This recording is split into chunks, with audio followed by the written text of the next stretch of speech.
Kota Padang sebagai ibu kota Provinsi Sumatera Barat memiliki posisi yang sangat strategis, akan tetapi belum mampu berkembang optimal sebagai pusat pertumbuhan ekonomi disebabkan berbagai persoalan. Padang sudah menjadi pusat kota sejak 349 tahun yang lalu, sehingga menata infrastruktur perkotaan dari bekas kota lama jauh lebih berat daripada sebuah kota yang baru. Itu sebabnya persoalan banjir, kemacetan, transportasi, masalah pembebasan lahan menjadi lebih sulit. Buruknya akses ke pusat-pusat pemukiman pun menjadi masalah rutin sejak lama. Geografi daerah Padang pun antagonis. Wilayah timur adalah kawasan pebukitan, sementara wilayah barat merupakan daerah kerendahan, sebagian cekungan yang mudah kebanjiran. Potensi gempa dan tsunami pun cukup tinggi. Secara sosial ekonomi, senjang pembangunan kota Padang ini pun sangat tinggi. Yang berkembang itu baru wilayah barat, sementara wilayah timur yang populer disebut Papiko masih tertinggal. Tingkat kemiskinan pun masih tinggi, karena lapangan kerja terbatas, aparatur Pemko juga belum mampu melaksanakan pelayanan publik secara prima dan responsif.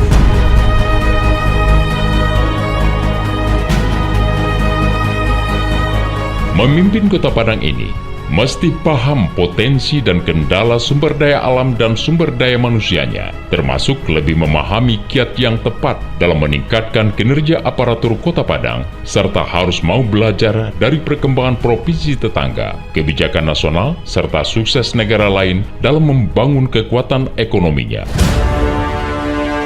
Megatrend dunia secara jelas memperlihatkan bahwa negara-negara yang memiliki sumber daya alam terbatas seperti kota Padang ini menjadikan sektor pariwisata, perdagangan, dan jasa termasuk pengolahan produk sebagai basis kekuatan pembangunan ekonominya, seperti yang dilakukan oleh Singapura dan Hong Kong. Bahkan sebagian negara-negara maju sudah memposisikan kekuatan pariwisata sebagai kekuatan ekonomi alternatif.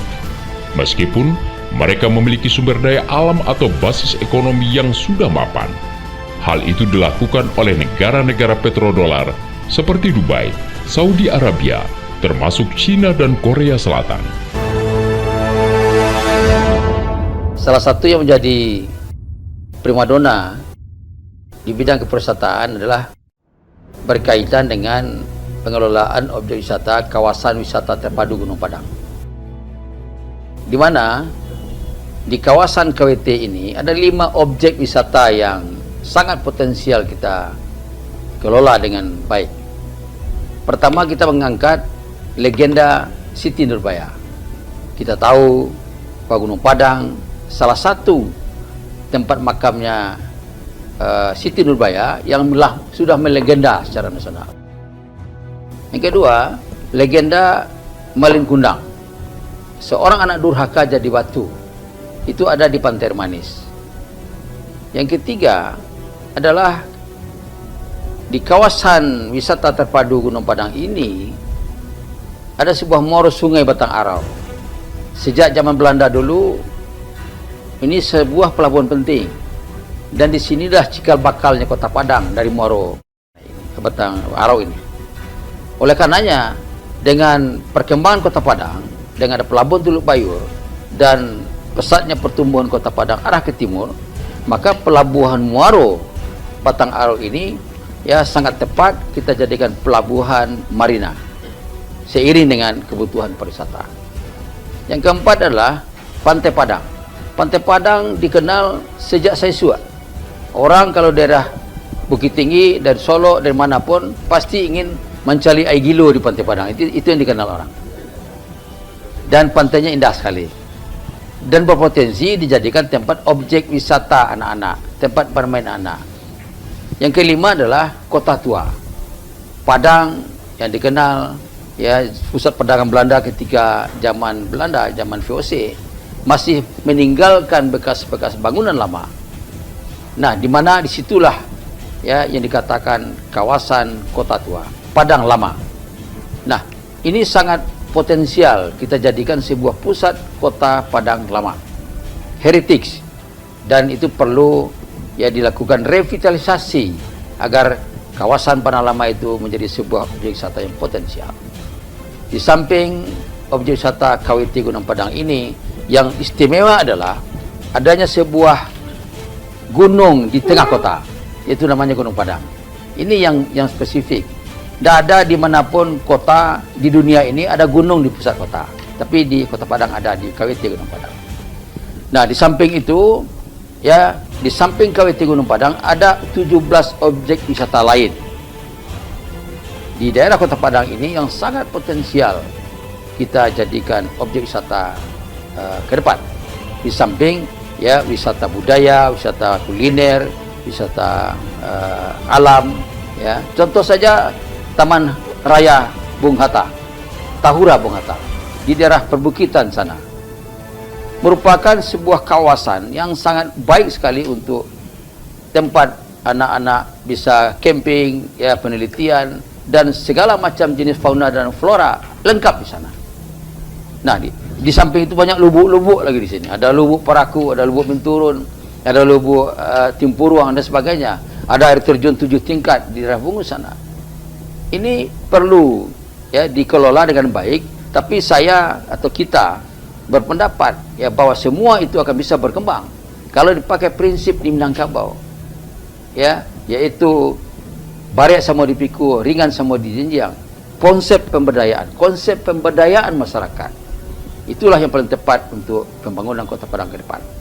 Menurut M. Zalmi Desri, salah satu keandalan Sumatera Barat yang tak dimiliki daerah lain adalah kehebatan di bidang kuliner. Kehebatan kuliner Sumatera Barat inilah yang akan dijadikan ikon baru dalam pengembangan sektor pariwisata di Kota Padang. Kita akan kembangkan wisata lidah, sehingga di sekitar Muaro Padang itu akan dibangun Nurbaya Food Center. Semua kuliner enak Sumatera Barat punya outlet di Nurbaya Food Center. Mulai rendang, nasi kapau, sate, soto, aneka cendol, dan lain-lain ada di sana. Di kawasan tersebut juga akan dibangun souvenir center, di samping wisata modern melintasi Gunung Padang air manis. Menurut M. Zalmi Desri, pembangunan Nurbaya Food Center, Souvenir Center, dan lainnya akan mampu merubah kawasan Muaro Padang yang sudah lama mati suri menjadi pusat pertumbuhan ekonomi baru yang memiliki multiplier efek yang luar biasa bagi seluruh masyarakat Kota Padang. Dunia maju atau masyarakat kota yang sejahtera harus kuat industrinya. Itu tren dunia. Industri yang akan kita dorong di Padang adalah industri kreatif. Semacam industri berbasis komoditi yang bisa dikembangkan di Kota Padang.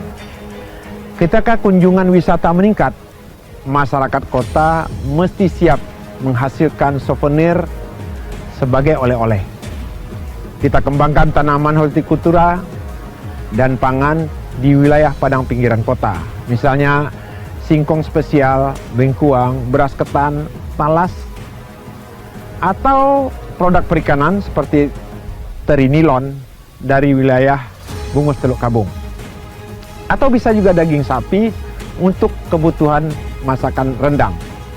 Kemudian kita didik masyarakat kita agar mampu mengolah dan mempacking secara baik dan benar yang lebih menarik dan atraktif dan berkualitas. Produk-produk inilah yang nanti kita jual di pusat-pusat objek wisata, termasuk di objek Souvenir Center, Pasar Raya, atau Nurbaya Food Center. Masyarakat juga didorong agar mampu menyiapkan produk kerajinan rakyat untuk souvenir. Jadi sektor-sektor ini yang menjadikan visi kami akan kita kembangkan, saling berkaitan dan saling dukung, sehingga pemerataan kesejahteraan masyarakat dapat kita wujudkan di semua wilayah di Kota Padang. Pemahaman inilah yang mendorong pasangan M. Zalmi Desri memposisikan sektor pariwisata sebagai sektor utama dalam memajukan dan meningkatkan kesejahteraan masyarakat Kota Padang. Selain itu, pengalaman panjang calon wali kota Padang M. Zalmi sebagai birokrat yang terlihat langsung dalam merancang desain pembangunan Kota Padang, khususnya yang terkait dengan sektor pariwisata, perdagangan, dan infrastruktur pendukung lainnya, juga menjadi alasan penting memposisikan sektor pariwisata dan perdagangan ini sebagai sektor andalan. Sementara itu, fenomena kehebatan sektor industri yang diusung oleh calon wakil wali kota Padang dalam upaya mempercepat pencapaian kesejahteraan masyarakat kota Padang juga dilandasi oleh latar belakang Desri Ayunda sebagai seorang ekonom dan profesional yang lama bekerja dalam industri semen di PT Semen Padang.